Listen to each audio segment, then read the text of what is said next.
So today we're here with producer and LA native Nephew Hesh. So Hesh, growing up as a kid, we're kind of more so exposed to music from like the people around us. What were like your family members and such listening to? My dad, not the most musically inclined guy. He's actually deaf in his left ear. But he still put me on to like the Beatles and Beach Boys, the Ramones, Fire. But my mom, her taste is so eclectic. She's a big Outkast fan. She likes a lot of jazz music, Chet Baker, Coltrane. So that kind of like that played a huge role in just like my upbringing and my taste. Yeah, I feel like you're not a stranger to having kind of like eclectic jazz samples in your music and whatnot. So I could definitely see like the correlation between that. Hell yeah. When did you start producing music? I think it was 2017. I started out making beat tapes, and I was really inspired by like Knowledge and J Dilla, Madlib, and that just kind of happened because I was just listening to them so much, and I just eventually wanted to participate and like make my own shit that was inspired by them. So yeah, 2017 was like when I started doing beat tapes, and then 2018 was when I first started like trying to get placements and like actually produce for people. When did you connect with H.E.Z.Y Gold, like the dead stock and all of that? How did that come about? Yeah, it was funny. So we followed each other on Twitter, and then I like said I was talking about Makami, and he produces a lot for him. And this was back when I think it was just like the Dollar Menu series had just started. Like it was Dollar Menu 2 had just came out or something like that. And I said something like, oh, like Mock's top albums, like, you know, I was ranking them. Like I was being a hip hop nerd, and like and Sadhu, like he's like, oh shit, no Dollar Menu at all, bro. And I was like, oh fuck. So then I DM'd him. I'm like, my bad, bro. Like I didn't mean any disrespect, like, you know. And he was super cool. And then that's kind of like when we started working. He took me under his wing. I pulled up to Philly, I think 2018, and worked with him in person. That was really cool. But yeah, just from Twitter. And then he was like, yo, like, send me some loops, like, you're fire. And so just did that for a while. And I love seeing producers who are willing to collaborate with other producers and learn how to like pick from here and there, like both of the best of each of their bags of skills.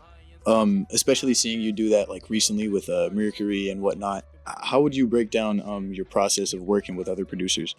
yeah, it more depends on like how they work, because I'm pretty like I'll work with someone else's creative process, but other times like when I'm working with the homies who I've worked with hundreds of times, like it's just like I just sit down and do drums, or like they sit down and do the melody.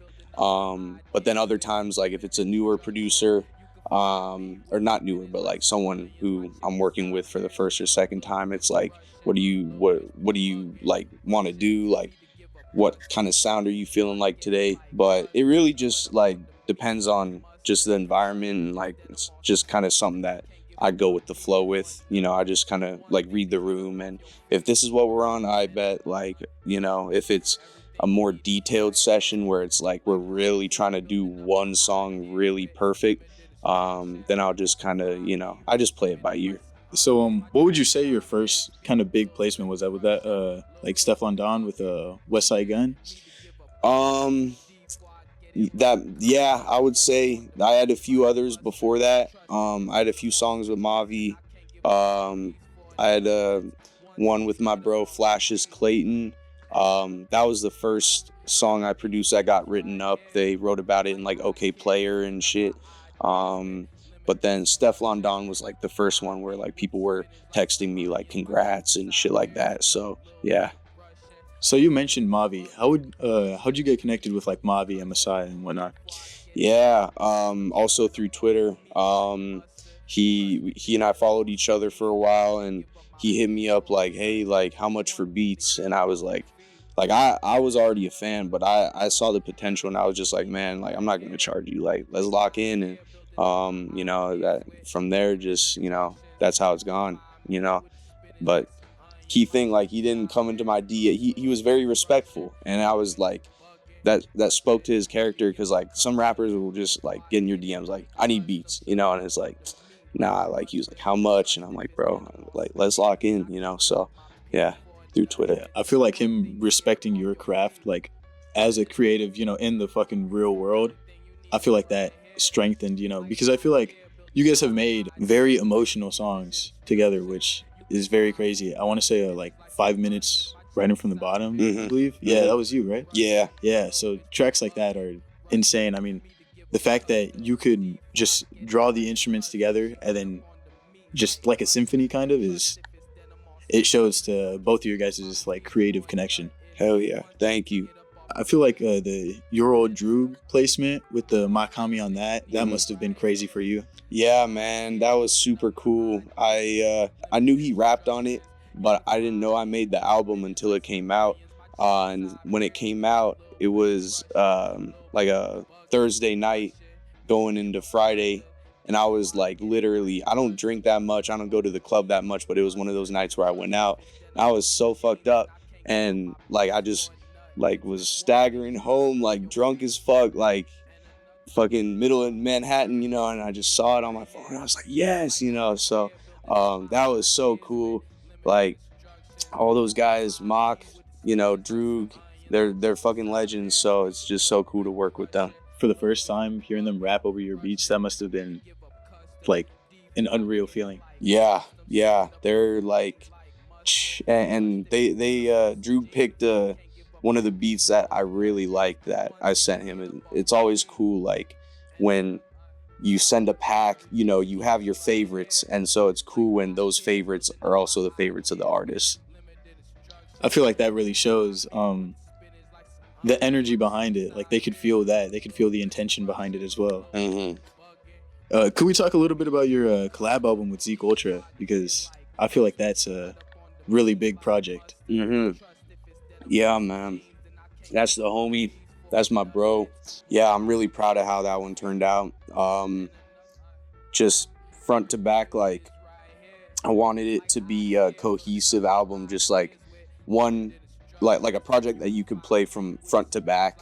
I don't feel like there are any skips on there. Like, it's a really solid project, and I'm really happy with just like the production, but how Zeke and I were able to, just make it a whole experience. And this was my first, not my first project, like fully producing it, but the first one where I did more than just like send beats. And so just the creative process of like going back and forth with Zeke and, you know, figuring out what we want to do for the album art and the music videos, and how we were going to do the mixes and stuff like that. That was a new part of the process for me, but it was a lot of fun too. That definitely added to like the cohesiveness of it all. And it just has such like texture and depth to it that like the world building behind it, you could really feel it. Yeah. It's such a rich album. And it feels like all the features on it too are very selective.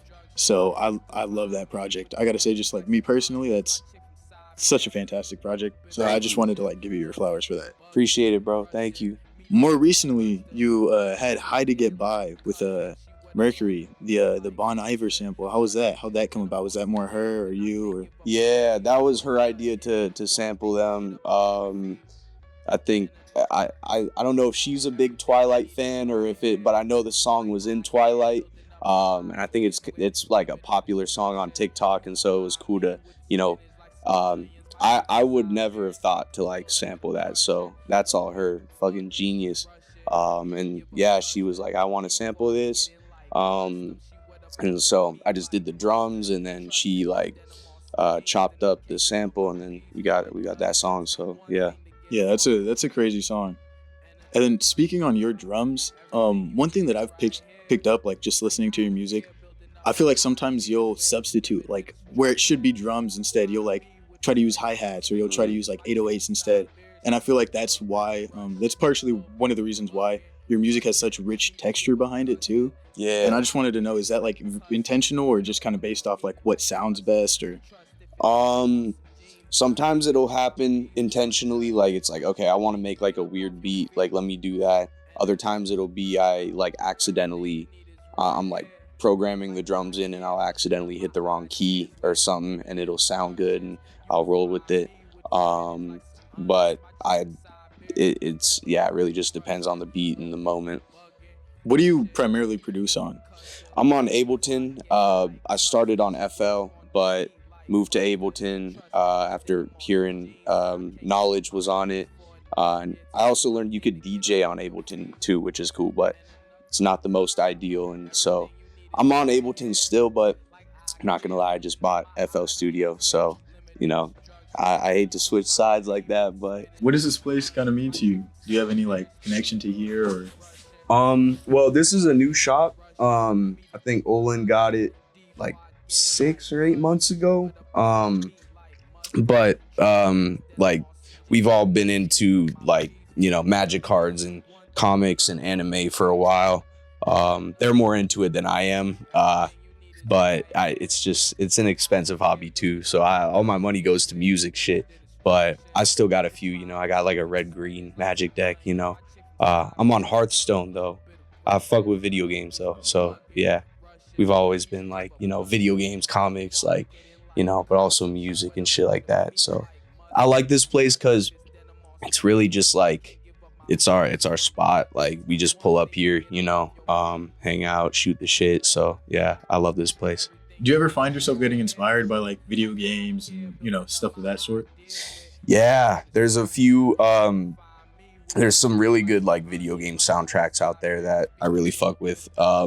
It's also like, I try not to sample as much anymore just because it leads to, you know, like sample clearance issues. And then if like, there's some companies where they're really like huge sticklers about their music and just their intellectual property, like Nintendo. Like if I sampled a Nintendo song, like that would never get cleared. So I fuck with it and I'm inspired, but I also try to like limit myself, you know. So how'd your relationship with Mercury come by? Because you had 4 placements, I want to say, on her latest 5. project. 5? Fire. Hell yeah. Yeah, we met in New York. I was living out there at the time. I think it was 2021, and my homies at Advisory. There was like it was a studio. It was like a 4-bedroom apartment. No one lived there, and so it was just like a creative space. There was like a studio and like a photo room and shit like that. But I met her there. We call it the office. And yeah, it was we made some fire music that day. I think we made that what was it? On My Mind, on her last project, we made that there. We made some stuff that's gonna come out soon as well. More recently, but same location. But yeah, met her at the office in 2021 in New York. Oh yeah. Out of all of your like placements and all of that in the past, do you have a memory of sort that kind of like just sticks with you? Like one of them that just kind of feels like the first like big hurrah? I remember when Mavi recorded 5 minutes writing from the bottom, he FaceTimed me and just like played it over FaceTime. That was really cool. Oh man, there's a song that isn't out. I hope it comes out, but it's produced by me and my bro Glenn the Saiyan, and it's Merc, Aka, my bro David the Tragic, and Sterling Cupid rapping on it. And just how that song came about, like we were making music, we were cooking up that beat at Glenn's apartment, and everyone was just there hanging out, and fucking Dave and Aka just like started freestyling to it, and then it was so fire, like we all just got turned up and they just immediately recorded it. And so just the memory of hanging out with everyone and then fire song just like coming out of nowhere pretty much, that was super cool. So I really hope it drops. I gotta talk to them about it, but yeah, we always hear stories of just like artists like, you know, in those sessions and like making those fire songs, and then they never see the light of day. So you got to do for all those fans. You got to do us a solid and make sure that sees the light of day one of these days. Yeah, I gotcha. What have you been listening to recently? Man, let's see. I've been making so many playlists. Future, Mixtape Pluto, Super Fire, Until Japan, El Cousteau, Junie. Really want to work with Junie. Yeah, Junie's crazy. Yeah, like I think he's made like my favorite song ever. Where You At? That is like just everything about it. Like I love that song. Yeah, man. Oneo Tricks Point Never. He like did the soundtrack for Uncut Gems, Super Fire, Steve Lacy. I listen to so much, so yeah, it's just the current playlist right now. And then as of now, you got any like plans for like solo projects, maybe just like stuff in the works, beats? Always sending packs out to people. Got a few songs coming out November and hopefully a few more in December and January. Not really working on any personal projects right now. I'm in the very early stages of like a producer tape, but I want it to be like really good. Like I want it to be more than just like a collection of songs. So taking my time with that. But yeah, man, just putting in the work every day, sending beats out.